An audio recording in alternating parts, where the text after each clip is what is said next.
اللہ کے نام سے جو بڑا مہربان نہایت رحم کرنے والا ہے۔ اے نبی صلی اللہ علیہ وآلہ وسلم، اپنی بیویوں سے کہہ دو اگر تمہیں دنیا کی زندگی اور اس کی آرائش منظور ہے تو آؤ میں تمہیں کچھ دے دلا کر اچھی طرح سے رخصت کر دوں، اور اگر تم اللہ اور اس کے رسول اور اس آخرت کو چاہتی ہو تو اللہ نے تم میں سے نیک بختوں کے لیے بڑا اجر تیار کر رکھا ہے۔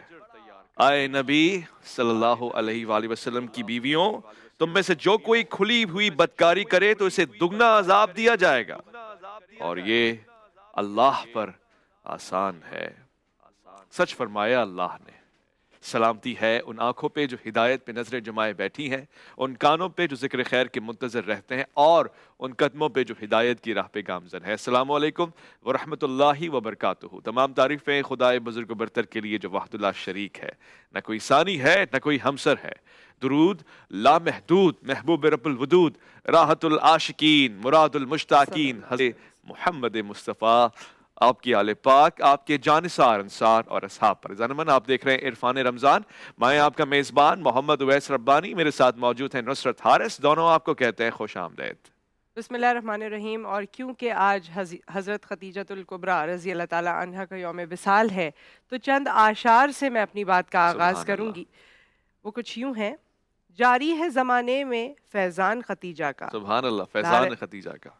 لا ریب ہے امت پر احسان ختیجہ کا، آہا، وہ پہلی شہادت ہے سرکار مدینہ کی، ہے اوج پہ کس درجہ ایمان ہائے ختیجہ ہائے کا۔ ماشاءاللہ، سبحان تبلیغ محمد صلی اللہ علیہ وآلہ وسلم کا رہ جائے بھرم یا رب، تھا زندگی بھر بس یہ ارمان ختیجہ اللہ، کا۔ ہائے ہائے ماشاءاللہ، مطلوب ہے جو تجھ کو داور کی رضامندی، دے واسطہ پھر اس کو ہر آن ختیجہ کا۔ سبحان اللہ، رسول سبحان اکرم اللہ، صلی اللہ علیہ وآلہ وسلم نے فرمایا، کائنات کی بہترین خواتین مریم بنت عمران، آسیہ بنت مزاحم، ختیجہ بنت خولد اور فاطمہ بنت محمد صلی اللہ صلی علیہ اللہ وآلہ علیہ وآلہ وسلم وسلم۔ ہیں۔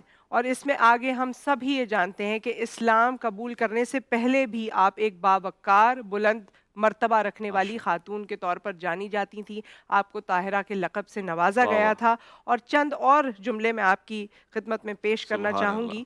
ہے عزم و ہمت کی جاں ختیجہ، خلوص نیت کی شان ختیجہ، آہا، خدا نے تجھ کو وہ شان دی ہے، بنی تو امت کی ماں ختیجہ۔ سبحان اللہ، وفا کی اعلیٰ مثال تم ہو، سلام تم پر ہو ماں ختیجہ، سبحان اللہ، خدا کی رحمت کے پھول برسیں، ہے تیری تربت جہاں ختیجہ۔ سبحان اللہ۔ بھائی نصرت، آج تو آپ نے کمال کر دیا، جس انداز سے آپ نے ام المومنین حضرت خدیجہ رضی اللہ تعالی عنہا سلام اللہ علیہا کے مناقب فضائل شاعرانہ انداز سے بیان کیے ہیں، سبحان اللہ۔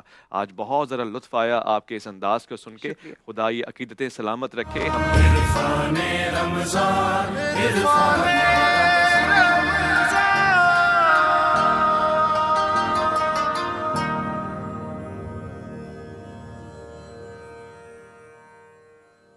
پیدا تیرے خاطر اطراف دو عالم، کونین کی وسعت کا فسوں تیرے لیے ہے، ہر بحر میں موجوں کے تلاطم کو صرف تیرے لیے بنایا گیا ہے، بلکہ اس کے علاوہ یہ آسمان، یہ زمین، ہر چیز کا مقصد اور مقصود آپ ہی تو ہیں۔ میں آج کے اس پروگرام عرفان رمضان میں آج مہمان رمضان میں اپنے ساتھ جی لے بیٹھا ہوں۔ اقبال نے بہت پہلے کہا تھا کہ جوانوں کو پیروں کا استاد کر۔ آج وہ جوان اپنا کام، اپنا کارنامہ خوبی انجام سے دے رہا ہے، اس انداز سے دے رہا ہے کہ پورے معاشرے میں جہاں اس وقت مہنگائی، حالات، خطرات، یہ سب چیزیں ہیں، مگر وہ کہتا ہے اپنا کام میں کرتا رہوں گا۔ حماد تنویر جو اسی نام سے حماد فاؤنڈیشن سے ملک پاکستان میں اپنی خدمت دے رہے ہیں، انسانیت کی خدمت کر رہے ہیں، جو صرف 10 روپے کے جی کے حساب سے آپ کو فروٹ دے رہے ہیں، ساتھ ساتھ 100 روپیز کا چکن دے رہے ہیں، 5 روپے کی روٹی دے رہے ہیں، اور آج بھی کراچی کے مختلف علاقوں میں ان کے سٹالز لگے ہوئے ہیں بھرپور انداز سے۔ حماد السلام علیکم ورحمۃ اللہ، وعلیکم السلام۔ کیسے مزاج ہے؟ الحمدللہ۔ آپ کیوں کر رہے ہیں یہ کام، آپ کس کے لیے کر رہے ہیں؟ دیکھیں، اس وقت کراچی میں، پاکستان میں بہت سارے ایسے سفید پوش لوگ ہیں جو کہ کسی کے آگے بھیک نہیں مانگ سکتے اور کسی کے آگے ہاتھ نہیں پھیلا سکتے۔ تو ہمارا ایک چھوٹا سا انیشیٹو تھا کہ وہ عزت سے خریدیں، نہ کہ کسی کے آگے ہاتھ پھیلائیں، کیونکہ بڑا مشکل ہو جاتا ہے۔ رمضان ہے، اس مہنگائی کے دور میں جہاں ہر چیز کی قیمتیں آسمانوں سے باتیں کر رہی ہیں، تو ہم نے تھوڑا سا ریلیف دینے کی کوشش کی تاکہ جو مڈل کلاس ہے، سفید پوش آدمی ہے، اس کا سحری، افطار اور رمضان اچھی طرح گزر جائے۔ اور اس کے بعد کیا کرے وہ؟ اس کے بعد ہمارے روزگار پروجیکٹس بھی ہیں جس کے تھرو ہم لوگوں کو امپاور کر رہے ہیں تاکہ وہ غربت کی لکیر سے باہر آئیں. اور اس کے علاوہ بھی رمضان کے علاوہ بھی ہمارے بہت سارے ایسے پروجیکٹس ہوتے ہیں جس میں ہماری کوشش ہوتی ہے لوگوں کو ہم امپاور کریں، نہ کہ ایک ٹائم کا راشن دے کے ان کی مزید پریشانی میں اضافہ کریں. کن کاموں میں پڑ گئے حماد؟ آپ کی تو پڑھنے لکھنے کی عمر ہے، یہ ٹینشن آپ کو کس نے ڈال دی ہے؟ دیکھیں، یہ اگر ہم ہمیشہ کہتے ہیں کہ پاکستان کے بہت برے حالات ہیں، کراچی کے بہت برے حالات ہیں، لیکن کوئی بھی ان ایشوز کو ٹارگٹ کرنے کے لیے آواز نہیں اٹھاتا. ہر بندہ اگر آسان راستہ چن لے گا تو ہمارے ملک کا پھر کیا ہوگا؟ کیونکہ دیکھیں، ہمارے ملک کا جو بہت سارا ہیومن کیپٹل ہے وہ باہر ہم ایکسپورٹ کر دیتے ہیں، جس میں ڈاکٹرز ہیں، انجینئرز ہیں اور جو اسکلفل لوگ ہیں. کیونکہ یہاں کوئی بھی نہیں رہنا چاہتا، کیونکہ یہاں کے حالات ایسے ہیں، بہت برے حالات ہیں. اگر ہم خصوصاً کراچی کی بات کریں تو یہاں ایک مڈل کلاس آدمی کے گھر میں نہ گیس ہے، نہ بجلی ہے، نہ پانی ہے، ٹوٹی پھوٹی سڑکیں ہیں. اس کے علاوہ پھر یہاں پہ آپ کو پتہ ہے کہ گن پوائنٹس پہ ہماری چیزیں بھی چھین لی جاتی ہیں، تو بڑا مشکل ہو جاتا ہے. لیکن میری اور میری ٹیم کی یہ کوشش ہے کہ ہم جتنا لوگوں کی زندگی میں کچھ ریلیف پرووائڈ کر سکیں، ہیلپ کر سکیں، تو وہ ہم انشاءاللہ ضرور کریں گے. بہت اچھا. یہ خیال کہاں سے آیا؟ کتنے عرصے پہلے آیا؟ بیسکلی ہم 2015 8 سالوں سے پاکستان میں کام کر رہے ہیں، اور بیسکلی میں ایک میمن فیملی سے بلانگ کرتا ہوں. اچھا. ہماری ایک ماشاءاللہ ایک بہت بڑی ٹیم ہے، کیونکہ اگر ٹیم نہیں ہوتی تو یہاں تک پہنچنا ناممکن ہو یہ جاتا. کہتے ہیں ہمارے جو میمن ہوتے ہیں نا، ان کے اندر دو چیزیں تو بلڈ میں ہوتی ہیں، چیریٹی تو وہ خوب کرتے ہیں اور ساتھ میں بزنس بھی کرتے ہیں، نوکری پسند نہیں کرتے. تو یہ واقعی سچ ہے؟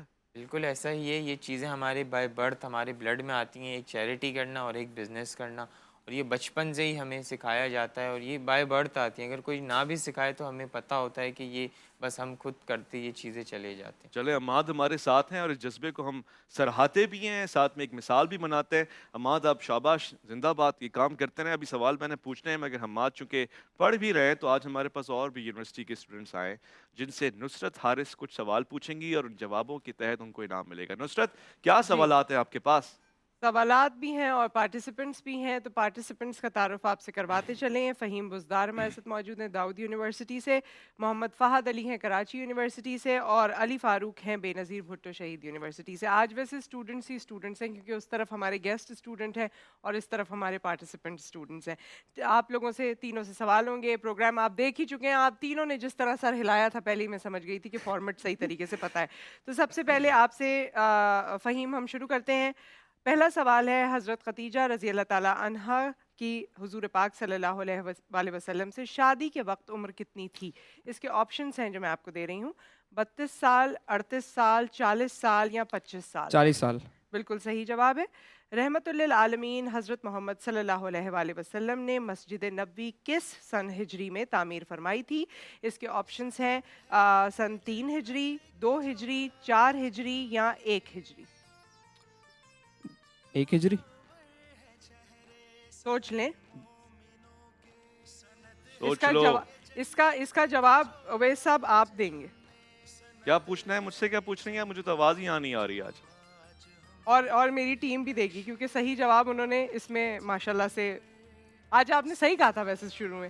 رحمت للعالمین حضرت محمد صلی اللہ علیہ وآلہ وسلم نے مسجد نبوی کس سن ہجری میں تعمیر فرمائی تھی؟ 3 ہجری، 2 ہجری، 4 ہجری یا 1 ہجری. صحیح جواب جی اویس صاحب. مجھ سے ہی پوچھا جا رہا ہے 2 ہجری؟ بھائی مجھے لگا اس نے کہہ دیا، میں نے تو یہاں پہ اشر کو بھی اشارہ دیا 2 ہجری کا. تیسرا سوال، خانہ کعبہ کی اونچائی کتنے میٹر ہے؟ 20 میٹر، 15 میٹر، 14 میٹر یا 12 میٹر؟ 20 میٹر.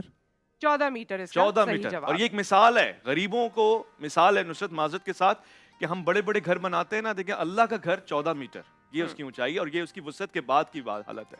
اب ہمارے دوسرے پارٹیسپینٹ ہیں محمد فہد علی، اور آپ سے پہلا سوال ہے، دریائے جہلم کے قریب کون سا مشہور قلعہ ہے؟ شیش محل، روہتاس قلعہ، پکا قلعہ یا شاہی قلعہ؟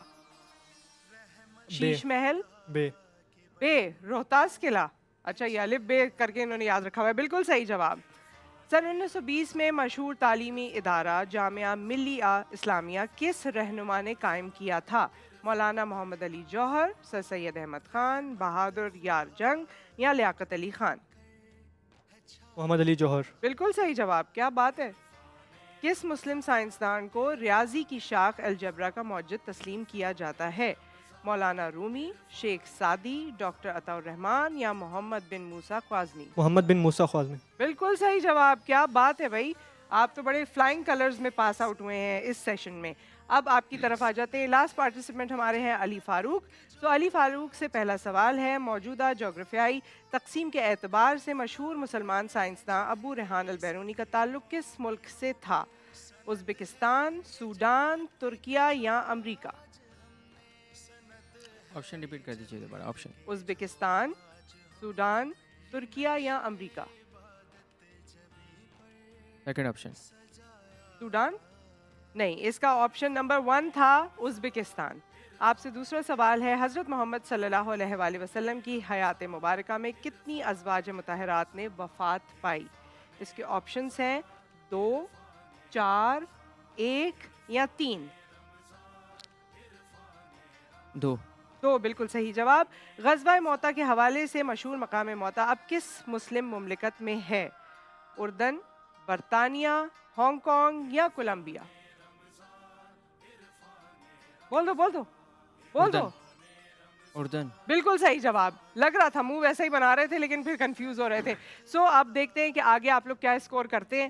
ٹیم بی جو ہے نا وہ مسکرا بہت رہی ہے, تو طے یہ پایا کہ مسکراہٹ اور کانفیڈنس کے بعد جو ہے آپ لوگ اچھا اسکور کرنے کے چانسز ہوتے ہیں. تو کیا میں گیسٹ کی طرف چلی جاؤں؟ Thank you so much. Next buzzer round میں پتہ چلے گا کہ پتہ آپ لگ جائے گا, لوگوں کی کیا لگ پتہ جائے پرفارمنس ہے. گا. نصرت جی ایسے بولے لگ پتہ جائے گا بزر راؤنڈ میں. ہاں, لگ ہی پتہ جائے گا. جی ہاں جی حماد, آج آپ بیٹھے ہوئے ہیں, یہ ہمارے تعلیمی اداروں پہ کیا کمنٹ کرنا چاہیں گے؟ بچے پارٹیسپیٹ کر رہے ہیں, آپ بھی اس طرح کے کسی مقابلے میں جاتے ہیں؟ بالکل, جب موقع ملتا ہے تو ضرور جاتے ہیں. تعلیمی اداروں پہ یہی ہے کہ پاکستان میں دیکھیں ہر سال ہزاروں بچے گریجویٹ ہوتے ہیں, لیکن پاکستان ابھی بھی ان بچوں کو ڈھونڈنے کے لیے بےتاب ہے جو کہ پاکستان کا پوری دنیا میں نام روشن کر سکیں اور پاکستان کے لیے کچھ اچھا کر سکیں اور پاکستان کو ایک عظیم ملک اور سپر پاور بنا سکیں. ان 75 سالوں میں شاید ہم وہ بچے نہیں ڈھونڈ پائے, لیکن امید ہے کہ آنے والے سالوں میں ہم ضرور ایسے لوگوں کو ڈھونڈیں گے اور ان کی سکلز کو پالش کر کے انہیں رائٹ پلیس پہ ان کی پلیسمنٹ کی جائے اس سے گی. مجھے لیکن یہ لگتا ہے کیونکہ جب ہم مارننگ شو کرتے ہیں تو ہمارے پاس بے تحاشا ٹیلنٹڈ بچے آتے ہیں. مجھے کہیں نہ کہیں یہ لگتا ہے کہ یہ برجنگ دا گیپ والی بات ہے ابھی, کیونکہ وہ پلیٹ فارم نہیں ہے, اس طرح سے سراہا نہیں جاتا, اس طرح سے ہم ان کو ہائی لائٹ نہیں کرتے. ٹیلنٹ بھی ہمارے پاس بہت ہے اور لوگ بڑا نام بھی بنا کے آ جاتے ہیں اپنے خرچے پہ, لیکن پھر اس کو اس طرح سے ہائی لائٹ نہیں کیا جاتا. آپ نے جب یہ شروع کیا تو کوئی ایک پش ہوتا ہے یا کوئی ایک انسپریشن ہوتی ہے. 8 سال پہلے جب آپ مزید چھوٹے تھے, اسکول میں تھے؟ جی بالکل, اسکول کا لاسٹ ایئر تھا. تو اسکول میں ایسی کیا چیز تھی جس نے آپ کو اس طرح سے اس جانب آنے کے لیے متوجہ کیا؟ بیسکلی جب ہم اسکول میں ہوا کرتے تھے تو میری مدر, ہمارا گھر روڈ کی سائڈ تھا پہلے, جو لاسٹ پرانا گھر تھا, تو وہاں بہت سارے بچے گزرتے تھے, تو میری مدر یہ کرتی تھی, انہیں روز کھانا پرووائڈ کیا کرتی تھی. اچھا. تو میں یہ دیکھتا رہتا تھا بچپن میں, اور اس کے بعد اگر کبھی گھر میں کھانا نہیں ہوتا تھا یا کہیں کوئی اور ہوتا تھا تو وہ انہیں ایک 5 روپے کا سکہ وہ پرووائڈ کرتی تھی, لیکن اس 5 روپے کی سکے کی آج سے 8 سال پہلے بہت زیادہ ویلیو ہوا کرتی تھی. تو اسی دیکھ کے ایک ذہن میں چیز آئی تھی کہ انشاءاللہ یہ اچھا کام ہے, اس کو آگے ہم اور بڑے لیول پر انشاءاللہ لے کر جائیں گے, اور پھر بس آج ہم یہاں ہیں. ماشاءاللہ ماشاءاللہ جی, امپریسو. یہ لڑکا مجھے امپریس کر رہا ہے نصرت, ویری بہت بڑے کام کرے گا کوئی تو انشاءاللہ. امپریس کرا ہے آپ کو, یہ بہت خوشی کی بات ہے. بریکنگ نیوز ہے, آج جی ٹی وی پہ چلنی بھی چاہیے. تو عرفان رمضان میں آپ بریک لے رہے ہیں جی, وقفے کا وقت ہوا ہے اور وقفہ بہت ضروری ہے, پوری قوم کو لینا چاہیے وقفہ. آئیں گے لوٹ کے, عرفان رمضان میں آپ کا انتظار ہے. عرفان رمضان, عرفان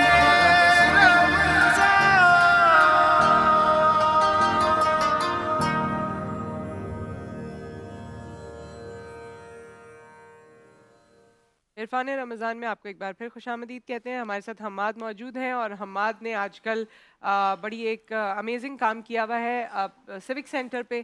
آپ کا باقاعدہ ایک کیا کہتے ہیں آپ اسے, اسٹال کہتے ہیں, کیا کہتے ہیں؟ بیسکلی ہم نے ایک رمضان بچت کیمپ لگایا ہوا ہے. اچھا, بچت کیمپ لگایا ہوا ہے, جس میں آپ جو روٹی مارکیٹ میں 25 روپیز کی ہے ہم وہ 5 روپیز کی دے رہے ہیں, جو چکن مارکیٹ میں 600 500 کا ہے ہم وہ صرف 100 روپیز کا دے رہے ہیں, اور جو سبزی فروٹ کی شاپ پر اگر آپ لیتے ہیں 4 to 5 فیملیز کا 150 200 کا, ہم وہ صرف 10 روپیز کے جی میں دے رہے ہیں. 10 روپے کلو میں آپ سبزی اور فروٹ دے رہے ہیں.